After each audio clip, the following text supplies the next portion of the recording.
নরেন্দ্র মোদীকে নিয়ে যা বললেন সার্জিস আলম। ভারতের প্রধানমন্ত্রী নরেন্দ্র মোদীকে ছুঁড়ে ফেলার বিকল্প নেই বলে মন্তব্য করেছেন জাতীয় নাগরিক পার্টির উত্তরাঞ্চলের মুখ্য সংগঠক সার্জিস আলম। আজ সোমবার নিজের ভেরিফাইড ফেসবুক অ্যাকাউন্টে দেয়া এক পোস্টে এ কথা বলেন তিনি। সার্জিস আলম ফেসবুকে লেখেন, ভারতের রাষ্ট্রপতি দ্রৌপদী মুর্মুর সম্মতিক্রমে ওয়াকফ বিলটি আজ আইনে পরিণত হয়েছে। এর মধ্যে দিয়ে ভারতে আরেকটি কালো আইন তৈরি হলো।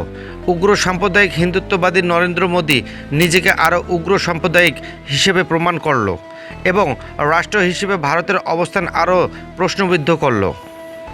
এনসিপি নেতা আরও লেখেন, গণতান্ত্রিক ধর্মনিরপেক্ষ এবং সকল জাতির বসবাস উপযোগী রাষ্ট্র হিসেবে ভারতকে এগিয়ে নিতে হলে মোদির মতো উগ্র সাম্প্রদায়িক নেতাকে পিছনে ছুঁড়ে ফেলার বিকল্প নেই।